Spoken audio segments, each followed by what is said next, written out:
Assalamualaikum warahmatullahi wabarakatuh.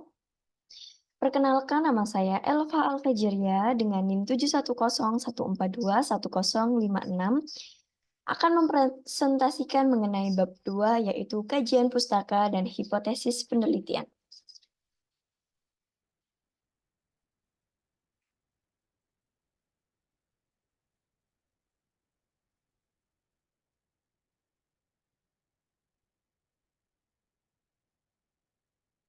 Di sini kita akan mempelajari mengenai subpembahasan yang pertama yaitu kajian teori dasar atau grand teori, yang kedua kajian variabel penelitian, yang ketiga kajian penelitian terdahulu, yang keempat kerangka teoretik, dan yang kelima kerangka berpikir dan hipotesis penelitian. Mengenai subbab yang pertama, kita akan membahas mengenai grand teori. Grand teori merupakan teori dasar yang akan menjadi rujukan dalam pengembangan model penelitian dan pengajuan hipotesis penelitian. Dengan memulai proses kajian teoretik yang relevan dan kerangka berpikir yang struktur secara rasional. Kemudian, ada beberapa aspek penting yang perlu dituangkan dalam kajian teori utama ini. Yang pertama yaitu nama teori, yang kedua penemu dan pengembangnya, yang ketiga tahun penemu dan tahap-tahap perkembangannya, yang keempat substansi isi dari teori tersebut, dan yang kelima problematik implementasi teori tersebut di lapangan secara empiris. Kemudian terdapat fungsi dari grand teori yang pertama yaitu rujukan dalam penyusunan kerangka berpikir.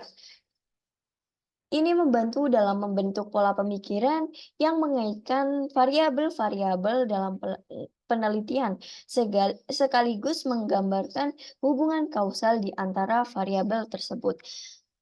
Sehingga hubungan sebab akibat di antara variabel menjadi jelas. Dan yang kedua yaitu memandu deduksi. Ini teori tersebut memberikan kerangka pemikiran yang rasional untuk menurunkan konsep-konsep yang lebih spesifik, sehingga bisa menarik konsep-konsep yang lebih spesifik dari ide-ide yang lebih umum. Yang selanjutnya, yang ketiga, yaitu menghasilkan hipotesis penelitian. Dapat dideskripsikan ke area yang lebih khusus sehingga dapat mendasari lahirnya hipotesis penelitian. Dari sini, hipotesis penelitian disusun berdasarkan hasil deduksi yang lebih khusus sebagai dugaan sementara yang bisa diuji dalam penelitian. Kemudian, mengenai pembahasan yang kedua yaitu kajian variabel penelitian. Kajian variabel penelitian merupakan objek atau realita yang menjadi fokus atau pusat perhatian peneliti yang menyangkut hakikat, karakteristik, dan ruang lingkup variabel penelitian. Nah, kajian variabel penelitian ini dilakukan secara individu, berturut-turut dapat dimulai dari variabel dependent yang menjadi tema sentral penelitian, kemudian variabel independent, variabel intervening, dan variabel moderating. Nah, kajian variabel penelitian ini memiliki 3 kajian. Yang pertama, proksi. Proksi itu yaitu pengganti yang digunakan untuk variabel yang lebih sulit diukur secara langsung. Kemudian yang kedua ada dimensi. Dimensi ini menggambarkan aspek-aspek yang berbeda dari variabel. Dan yang ketiga yaitu indikator. Nah, indikator ini merupakan tanda-tanda atau ukuran yang menunjukkan nilai variabel tersebut. Nah, sehingga dapat dirumuskan dengan merujuk pada definisi variabel penelitian yang telah dikaji sebelumnya dan hendaknya didasarkan pada pemikiran yang reasoning dan pertimbangan judgement yang kuat.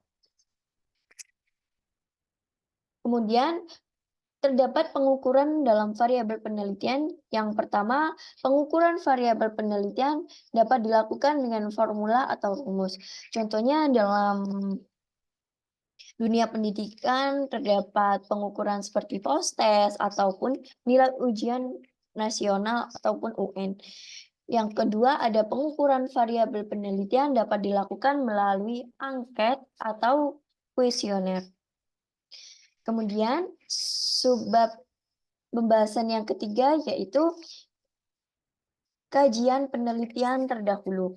Nah, kajian terhadap penelitian terdahulu ini dimaksudkan agar peneliti yang sedang dilaksanakan tidak terlepas dan dapat melengkapi penelitian-penelitian sejenisnya yang sudah pernah ada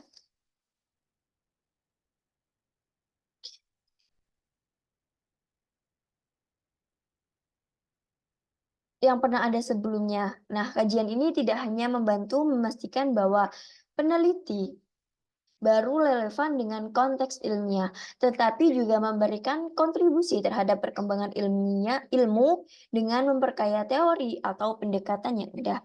Nah, beberapa aspek penting yang perlu dituangkan dalam subbab kajian penelitian terdahulu, misalnya nama peneliti, tahun penelitian, lokasi penelitian, variabel, populasi, sampel, responden penelitian, hasil atau temuan-temuan yang penting yang dihasilkan.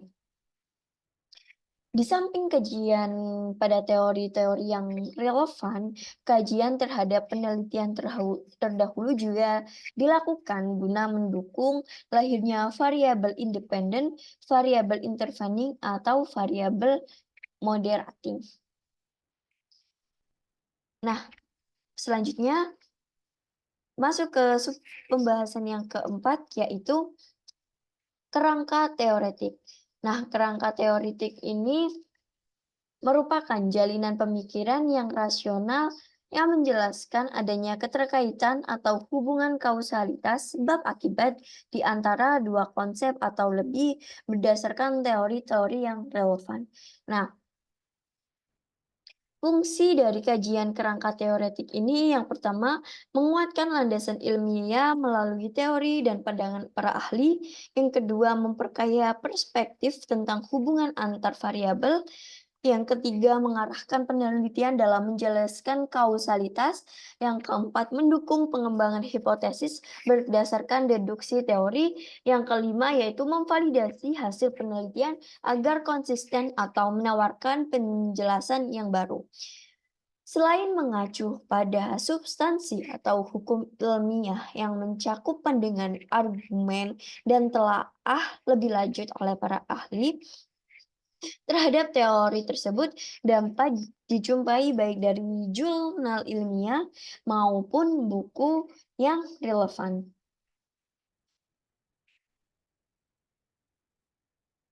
Selanjutnya yaitu pembahasan yang kelima, yaitu kerangka berpikir dan hipotesis penelitian. Kerangka berpikir merupakan proses berpikir deduktif berdasarkan teori relevan dan hasil riset terdahulu yang mengarah pada perumusan hipotesis penelitian dan model empiris. Sedangkan hipotesis penelitian merupakan jawaban sementara terhadap pertanyaan penelitian berdasarkan kerangka berpikir yang logis, teori relevan, riset terdahulu, dan pertimbangan penelitian. Nah, pada penyusunan kerangka berpikir dan hipotesis penelitian, yang pertama ada berdasarkan kajian terutama, variabel, dan riset terdahulu. Yang kedua, pembahasan dilakukan secara bertahap untuk setiap hubungan kausalitas antara dua variabel atau tiga variabel. Yang ketiga, harus memberikan dasar kuat untuk merumuskan hipotesis penelitian. Nah, dalam kerangka berpikir dan hipotesis penelitian ini terdapat tiga arah hipotesis. Yang pertama, positif, yaitu hubungan kausalitas dengan pengaruh yang positif. Yang kedua, negatif, hubungan kausalitas dengan pengaruh yang negatif. Dan ketiga, yaitu netral, hubungan kausalitas bisa positif maupun negatif. Nah, dalam kerangka berpikir dan hipotesis penelitian ini, kerangka yang baik dan komprehensif akan menghasilkan hipotesis yang kuat, sehingga mencerminkan kualitas penelitian yang ilmiah dan berbobot. Sebaliknya, kerangka berpikir yang lemah akan menghasilkan hipotesis yang kurang valid. Dengan begitu, dukungan teori peneliti terdahulu dan pertimbangan rasional peneliti sangat penting dalam menghasilkan hipotesis yang valid dan teruji. Kesimpulan dari presentasi kali ini yaitu kajian pustaka dan hipotesis penelitian dalam penelitian kuantitatif mencakup kajian teori dasar, variabel penelitian, penelitian terdahulu, kerangka teoretik, dan kerangka berpikir. Kajian teori dasar berfungsi sebagai landasan untuk menyusun kerangka berpikir yang menghubungkan variabel secara logis. Sedangkan kajian variabel membantu memahami objek penelitian lebih mendalam. Penelitian terdahulu memberikan relevansi dan konteks, dan kerangka teoretik menjelaskan hubungan kausalitas antara konsep dari kerangka berpikir. Hipotesis penelitian ini dirumuskan sebagai dugaan sementara, baik dalam hubungan positif, negatif, maupun netral antar variabel. Sekian presentasi dari saya. Apabila ada kurang dan lebihnya, saya mohon maaf yang sebesar-besarnya. Wassalamualaikum warahmatullahi wabarakatuh.